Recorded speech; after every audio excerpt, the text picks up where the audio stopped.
The polyrib serpentine belt has become a favorite with vehicle manufacturers around the world, accounting for approximately 95% of new cars and light trucks sold today.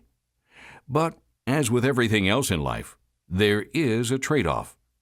All the accessories being powered by the serpentine belt have to be located in one single plane. This isn't too difficult with north-south engines on rear-wheel drive vehicles, but with the east-west or transverse engines, engineers face more of an opportunity. Automotive manufacturers found it necessary to locate an accessory outside of the plane. Because of space, weight, and especially cost constraints, they didn't want to add yet another tensioner. So they asked for an elastic-type belt that could be installed by stretching it onto the pulleys and then would maintain the correct tension. Dayco Europe developed such a belt for Ford Europe that was first used in 2003 on the Ford C1 Sigma engine. It was called the Elastica Belt. Now Dayco introduces an aftermarket version of this belt with the name shortened to ELA, using the same construction as the Dayco Europe OEM Elastica Belt.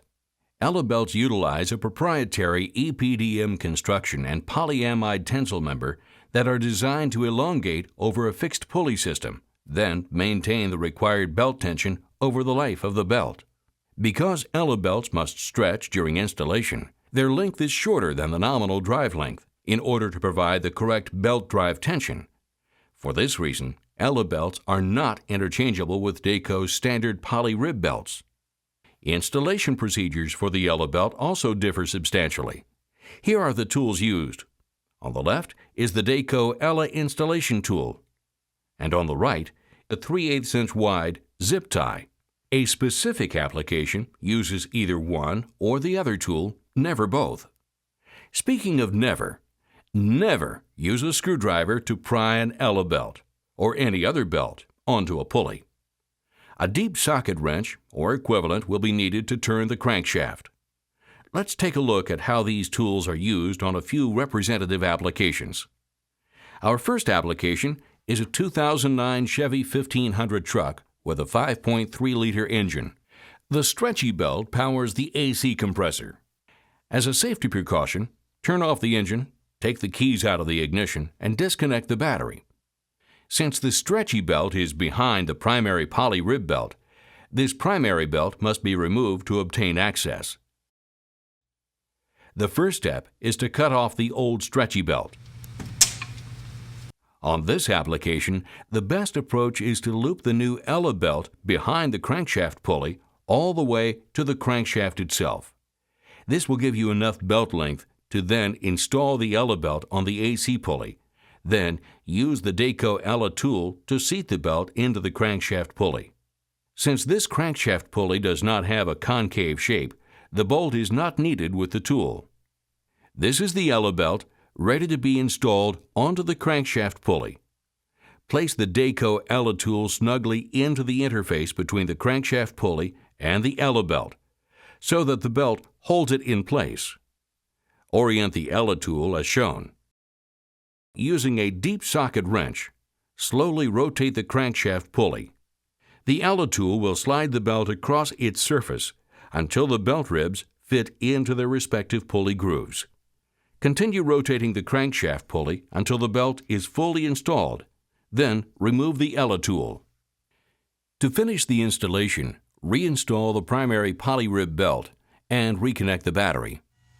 Dayco recommends cranking the engine over a few times to verify that the belt is properly seated into the pulley grooves.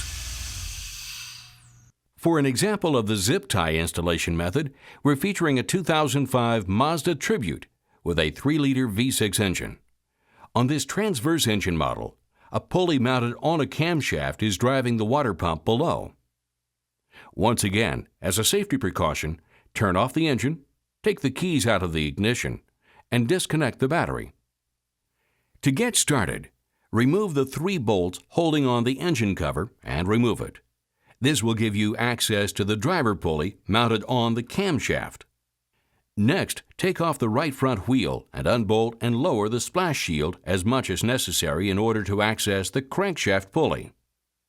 To begin the installation, cut off the old belt. Next, Put the new ELA belt into the correct position on the lower driven water pump pulley. On the upper driver pulley, mounted on the camshaft, thread a 3/8" wide zip tie through one of the openings in the side of the pulley, and secure the belt where the ribs are first entering the pulley. Pull the zip tie as tight as possible.